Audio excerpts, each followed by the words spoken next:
Hi, I'm Rainer, and this week we're going to be talking about a problem with a ramp and two blocks attached to this ramp connected by a pulley.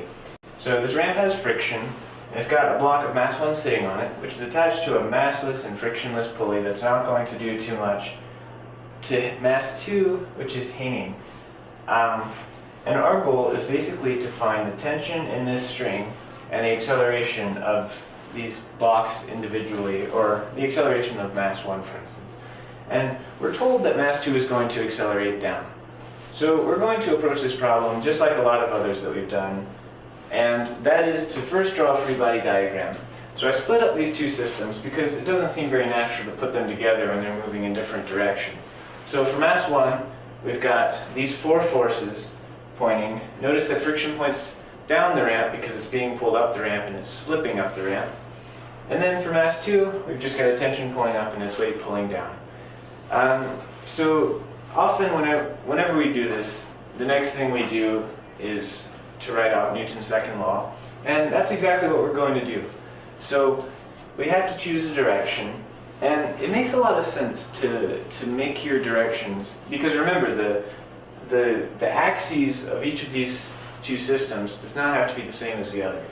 And so one way that's really smart to go about this is to keep the axes in the direction of acceleration. So this object, I'm going to say upwards is going to be the positive direction up the ramp, and I'll go ahead and throw in a y. And then on this one, it's going to accelerate down. So I'm going to make downwards the direction of positive y for this object. And I won't worry about x because it's not doing anything in the x direction. So at this point, we can go ahead and sum our forces. So it may not make much sense to sum them in the y direction, but it will do something useful for us, and that's to find us the normal force. So first we're going to sum them in the y direction on block 1. So I'm going to write sum of forces y on 1, and I've got the normal force pointing up,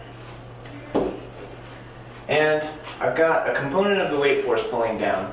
And in this case, that's m1g cosine theta. And we don't have enough time to go into detail about why I chose cosine.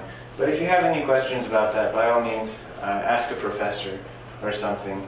And we know that that equals mass 1 times acceleration in the y direction.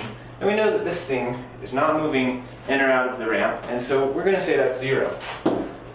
So now we've found out that normal must equal m1g cosine theta. So now we can go into the dynamics, or the interesting directions. And that's, for block 1, the sum of forces in the x direction. So if I sum the forces in the x direction on 1, then I'm going to get tension pulling up, and then I'm going to subtract off, number 1, the complement to this, which will be the x component of the weight, m1g sine theta. And after that, I know I've also got friction pulling down, and that's all in that direction. So it's going to be minus, and I'm going to remember that mu sub k times the normal force is always equal to the kinetic friction. So I'm going to go ahead and write mu sub k times m1g cosine theta.